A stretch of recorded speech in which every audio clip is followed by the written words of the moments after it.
A história começa em Kengalo, na PA. Um homem estava a dizer que também tinha cortado muita lenha hoje. Viu uma janela que mostrava que o número total de lenha cortada por ele era de 3.065. A janela também o felicita por ter recebido o título de Santo da Lenha Cortada. Enquanto corta a lenha, fala sobre a história da sua vida. É originário da terra. Tornou-se um jovem de topo através de um concurso de talentos, mas por se recusar a obedecer à agência. Foi mantido na sombra e, por fim, sucumbiu à depressão e morreu. Pensou que depois de ter nascido de novo, seria capaz de mostrar a sua força e viver uma vida diferente. Mas o sistema que obteve é o sistema de corte de lenha, que não serve para nada, exceto para lhe pedir que corte lenha. Ele já se tinha tornado o santo do corte de lenha, mas ainda não tinha passado para a fase da luz aberta. De repente, um dos alunos veio ter com ele e trazia uma mensagem importante do diretor. O exame para o Palácio da Montanha da Frente já começou, por isso ele tem de ir ao pátio da frente e selecionar os seus discípulos. Ele pensou que com seu nível de cultivo atual não conseguiria sequer um único discípulo. E como ele não comeu por um longo tempo, ele decidiu ir para o abismo Kangu para ver se o dragão engordou. Na praça de inscrições, muitas pessoas estavam esperando na fila para se tornarem discípulos do espadachim Jiang He. Enquanto por outro lado, ninguém quer ser um estudante sob Bai Luosheng. E pior ainda, ele nem estava presente. Jiang reclamou com o grão-mestre que Bai não recebeu um discípulo por 10 anos consecutivos. Então ele deveria demiti-lo de sua posição. O grão-mestre chamado Lai Guanqi responde que, a fim de proteger a academia, Bai perdeu todo o seu cultivo e passou 10 anos no estágio de luz giratória. Por isso não se devem esquecer disso. Mas todos sugerem que Bai já não está apto a ser professor, por isso deviam simplesmente despedi-lo. De repente, todos ouviram a voz de Bai a dizer obrigado a toda a gente. Jiang gozou então com Bai, como ele estava gravemente ferido por ter apanhado apenas uma cobra. Todos se riem de Bai, mas uma rapariga sentada entre os alunos não consegue deixar de se rir dele. Ver o nível de cultivo da cobra. Jiang então disse que se ele não pudesse receber um discípulo hoje, então ele teria que se demitir. Mas Bai se recusou a fazer qualquer coisa. E estava prestes a sair, mas ele ouviu a voz de alguém. Era a mesma rapariga dos estudantes, que disse que estava disposta a estudar com ele. Todos insultam Bai. E dizem-lhe que ela só vai perder o seu tempo com ele. Mas a rapariga continua a recusar as sugestões de todos e decide juntar-se a Bai. Na realidade, a rapariga é a reencarnação de um imortal. Na vida passada, ela teve de reencarnar com a sua memória, pois o seu cultivo não foi bem sucedido. E com a sua visão de imortal, ela sabe que a serpente está prestes a transformar-se num dragão, se a julgar de acordo com o nível de um cultivador humano. Mesmo que ela fosse uma imortal na vida passada, ela não seria capaz de subjugar uma cobra que está prestes a se tornar um dragão. Mas este homem, Bai, venceu-o facilmente.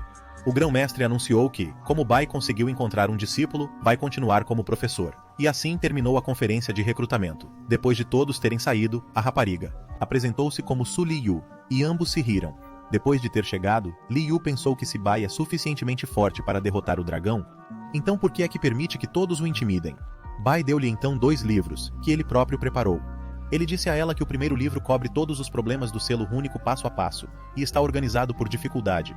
E o segundo livro é de exercícios práticos. Disse-lhe para não ser gananciosa e não avançar demasiado depressa ou absorver demasiado, mas para seguir o ritmo do seu estudo. Depois mostrou-lhe os aposentos dos discípulos, onde ela deveria viver a partir de agora. Liu entrou no quarto enquanto Bai começava a cozinhar o dragão. Depois de um tempo, Liu sentiu um cheiro bom do lado de fora, então foi olhar. Ela ficou chocada ao ver que Bai estava cozinhando o dragão, porque dragões são animais imortais, e é preciso oferecê-los ao patriarca. Ela tinha estado a cultivar durante milhares de anos, mas nunca tinha provado carne de dragão. Depois de o ver comer o dragão, perguntou-lhe se podia comer um pouco da carne. Mas Bai recusou imediatamente. Chamou-lhe mesquinho e estava prestes a matá-lo, para se ir embora, mas é impedida por ele. Ele pegou num pouco de carne num pau e pediu-lhe para dar uma lambidela. Acrescentou que um discípulo não deve chamar mesquinho ao seu mestre, e quando ela lambesse isto, compreenderia por que é que ele se recusava a dar-lhe carne. Ela fez o que Bai lhe disse e lambeu-o. Ela fica chocada porque a energia espiritual que aquela pequena lambidela contém seria equivalente a pelo menos meio ano de cultivo. O corpo dela não aguenta mais do que isto, se ela o tivesse comido diretamente, teria certamente explodido até a morte. Bai disse-lhe então para não ser gananciosa e dar apenas uma lambidela por dia. Ela agradeceu-lhe a sua generosidade e foi-se embora. Mais tarde à noite, 2 homens infiltraram-se na casa de Bai para lhe roubar o cavalo. Disseram que o cavalo que o instrutor Bai criou tem muita espiritualidade e da última vez foram derrotados por ele. Disseram que o cavalo devia regressar ao seu departamento de domadores de feras. Ao mesmo tempo, enquanto Liu estava a ler o livro, reparou que alguns entraram no Luanpia. Ela vai lá fora para lhes dar uma lição.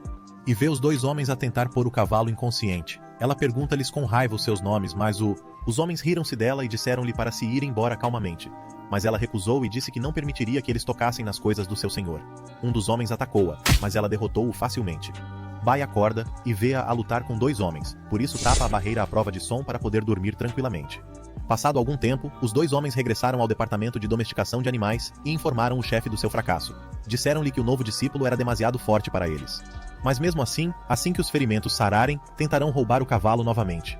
O líder deu-lhes então os comprimidos de nutrição energética e disse que iria lá pessoalmente. Ordenou a todos os membros do departamento de domesticação de animais que o seguissem até Luampi. Mas um homem sugere-lhe que não vá, pois eles é que são os culpados. Disse-lhe que usasse as regras do instituto a seu favor, pois o discípulo de Bai tinha batido severamente nos seus juniores. Na manhã seguinte, Bai pergunta a Lian sobre o livro. Ela disse que apesar de ter passado a noite toda a ler, depois de ler meia página, a sua energia espiritual tinha se esgotado. Bai ficou chocado por saber que ela tinha lido meia página numa só noite.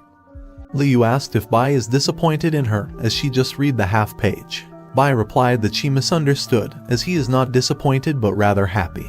He then gave her a token for the Academy library so she can read other martial scripts. He told her that when the token level will be raised, she can go to the higher level, and find better martial scripts. She asked the ways to increase the token level.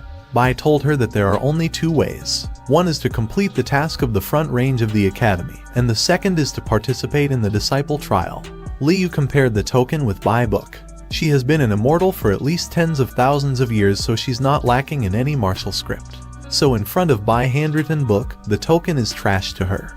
Suddenly Bai heard the voice from the gate, asking to hand over the criminal Liu. Liu explained that she didn't hold back on the 2 intruders last night, so she'd caused some trouble. But Bai told her to not worry, as he is going to handle everything. They then entered the gate. When they reached outside, they saw the law and Oficiais da sala de execução. Os oficiais anunciaram que tinham recebido uma queixa contra Liu, que ignorava as regras da academia e magoava os seus colegas discípulos. Disseram-lhe então que lhes entregasse Liu. Bai reparou no líder do departamento de domadores de animais e perguntou-lhe se queria saber dos 2 discípulos que tinham ido ao Pico de Luan à meio da noite para arranjar problemas. O chefe respondeu que eles tinham entrado acidentalmente no Pico de Luan e que ele já os tinha castigado. Bai disse que então a minha discípula também os magoou acidentalmente, por isso ele próprio a vai castigar. Mas os agentes da autoridade pediram-lhe que entregasse a Liu. Mas Bai rejeitou a ideia e insultou-os. Os agentes correram então em direção a Bai para o capturar a ele e a Liu, e Bai ordenou-lhe que tratasse deles. Liu esquivou-se facilmente dos seus ataques e estava a criar runas enquanto lutava com eles. Depois atacou os oficiais com seu feitiço de relâmpago e derrotou-os facilmente. Bai apercebeu-se que ela tem um forte atributo de trovão, e o galo de cobra que ele tem é um atributo de madeira, por isso ainda não o pode dar a ela. Por isso decidiu dá-lo a Liu.